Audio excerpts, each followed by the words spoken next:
briefly summarize what we will cover in this video. This video will have 3 parts. The first part is Pascal's triangle. I've listed some important equations. The second part is the binomial theorem. Here's the statement of the theorem. The third part will be Fermat's little theorem, which is a bit easier to prove than his last theorem, and here are some key equations as well. If these equations don't make sense to you, don't worry, we'll go over all of them in this video today. Okay, let us consider the following construction. Let's put a bunch of boxes in a triangle. Each row of the triangle has one more box than the previous, and we center each row.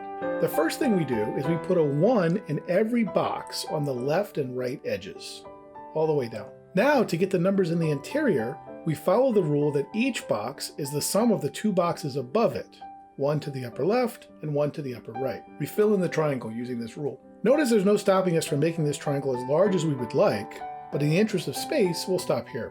Anyway, this is fun, and we get some numbers. One thing to point out, it's readily apparent that this triangle is symmetric from left to right. Okay, now let us define some combinatorial quantities. I use the word combinatorial, and that's just a fancy math term for when we're counting something. So first, a definition. Choose any set of size n, and then count the number of subsets of size k. This number is called n choose k, and is sometimes denoted by this 2x1 matrix in this form. We can also think of this as the following concrete question. Given a set of n objects, we want to pick k of them. How many different choices are there of a collection of k objects? That's n choose k. And of course we can see this is why it has the word choose in the name.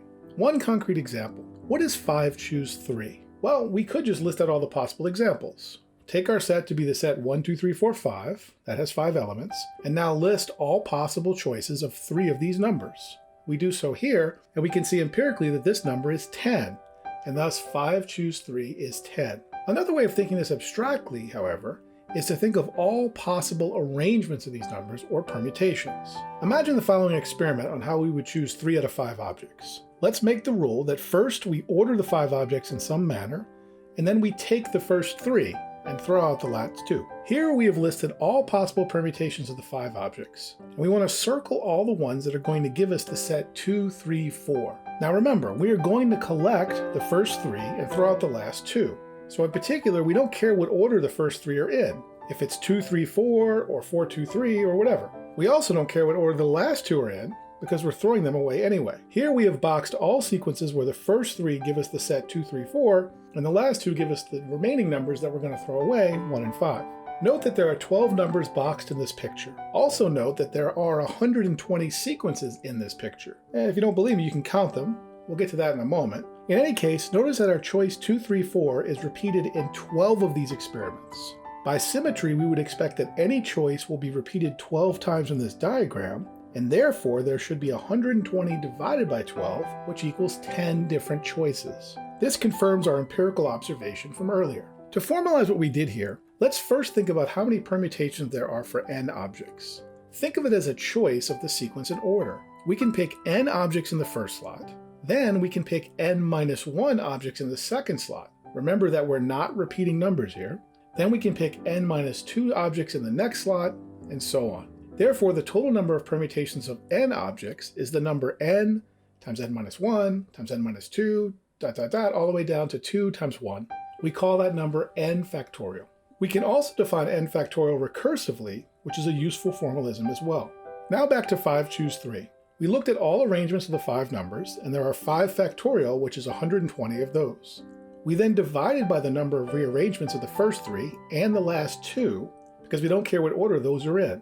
That means we divide by 3 factorial, which is 6, and 2 factorial, which is 2, so again we get 120 divided by 12, which equals 10. If we generalize this pattern, then we would expect that n choose k is given by the following formula. We arrange all n objects and take the first k, then we divide by the number of ways to rearrange the first k and the last n minus k, and so we should get that n choose k is n factorial divided by k factorial divided by n minus k factorial. Now let us state and prove a natural identity, which is that n plus 1 choose k is equal to n choose k plus n choose k minus 1. One way to prove this is algebraically using the formula. Just plug in the formula we know, put everything over a common denominator, and we're done. This is certainly fine, but it doesn't give that much insight. We could also get this by using a counting argument. Let A be any set of size n, and then get the set B by adding a star to A. Now ask, how many subsets of size k does B have? Let's think it through. Any subset of B either has a star or it does not. If it has a star, then it has a subset of size A of size k minus 1 plus a star, and if it does not have a star, it is a subset of A of size k. But if we count each of the latter two choices, we get the two terms in the formula above. That's another way to determine the summation formula.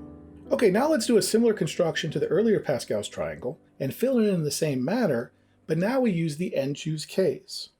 Remember, we have the summation formula, which is really telling us that each box is the sum of the two above it. So we see the same construction gives us the same numbers, and therefore the entries in Pascal's triangle are the n choose k's. And that's a nice fact. Okay, now for the binomial theorem. Let's first compute a few powers of the binomial x plus y and look at the coefficients. Pulling up the coefficients, we see a pattern. These coefficients seem to match the numbers we saw in Pascal's triangle, which, as we've showed, are the n choose k's. Is this a coincidence? It turns out it's not. The binomial theorem tells us that whenever we raise the binomial x plus y to the power n, then the coefficients of the terms in the expansion are all n choose k.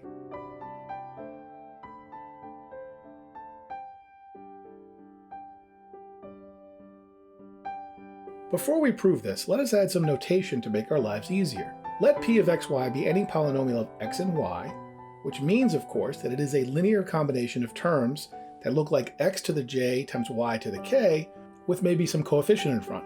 Let us denote the coefficient of this term as bracket p of xy sub jk.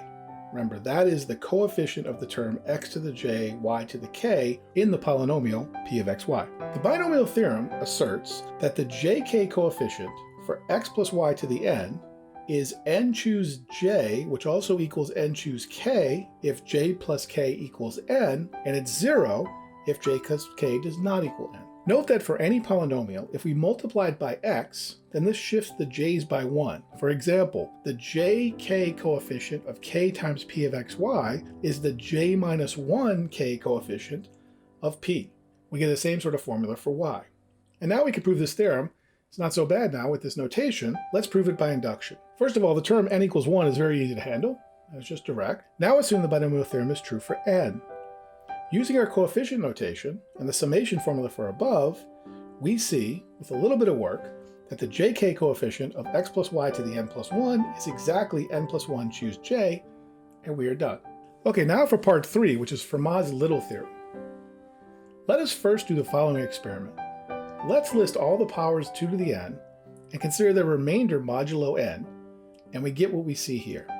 Notice that for n equals 3, 5, 7, and 11, we get a remainder of 2. And even for n equals 2, note that 2 mod 2 is 0, so this is also equivalent to a remainder of 2. So basically, for any prime power, if we take the 2 to the power, then modulo that power, we get 2 back. Let us try this again for all the powers of 3, and it looks like the same story. For each of the prime powers, we again get 3, or at least something that's equivalent to 3 under that modulo. This leads us to a conjecture. If p is prime, then a to the p is equivalent to a modulo p. This is in fact the statement of Fermat's little theorem. So how do we prove this? We're first going to prove two lemmas, which are themselves useful on their own. Let us first prove that for any prime p, and from k from 1 to p minus 1, we have that p choose k is a multiple of p. Note that we exclude k equals 0 and k equals p explicitly here, and that's because p choose 0 equals p choose p, which is 1, and that's not a multiple of p. But our claim is that all of the other numbers in the middle are multiples of p. How to prove this lemma? Well, first note that p choose k is an integer. Let's call it m. Then using the formula for p choose k, and doing some arithmetic, we get the equation p factorial equals m times k times p minus k factorial. Obviously, the left-hand side is divisible by p, because it's p factorial, it's got a p in it, so the right-hand side must be divisible by p. But now let's look at each of these terms. K factorial cannot be divisible by p, because every term in k factorial is strictly less than p, and since p is prime, there's no factor that divides it. Similarly, since p minus k is less than p, the p minus k factorial cannot be a multiple of p either. Therefore, there's only one thing on the right-hand side that could be a multiple of p, and that is m. But in fact, that's what we're trying to prove. So we're done. Okay, now limit 2. If p is prime, and x and y are integers, then x plus y to the p is x to the p plus y to the p modulo p. This formula almost seems too good to be true. In high school, we would have loved such a formula. It makes our life so much easier. And of course, it's only true modulo p, and again, only true when p is a prime. The proof is actually not so bad. Let's go for it. So this follows basically from the binomial theorem. Note that when we expand x plus y to the p, all of the interior terms have a coefficient that's divisible by p, and only the outer terms survive. But in fact, those outer terms are x to the p and y to the p. And there we're done. Okay, now for Fermat's little theorem. A to the p is equivalent to a modulo p. Let's again prove this by induction. Again, a equals 1 is easy enough. 1 to the p is actually equal to 1. So obviously 1 to the p is equivalent to 1 modulo anything, and specifically modulo p. Now let's do induction. Assume the theorem is true for a. Now let us compute a plus 1 to the p modulo p. By limit 2, this is a to the p plus 1 to the p modulo p. By the induction hypothesis, this is a plus 1 modulo p, and we're done. Okay, a big summary of all that we've done. Remember that we had 3 parts above: Pascal's triangle, the binomial theorem, and Fermat's little theorem. In Pascal's triangle, we got a nice formula for n choose k, and a nice summation formula for the combinatorial numbers. In the binomial theorem, we got a nice compact formula for powers of a binomial. And finally, in Fermat's little theorem, we get the rules that x plus y to the p equals x to the p plus y to the p modulo p, and the theorem itself, which says that a to the p is a modulo p. It's a great place to stop, so I will do so.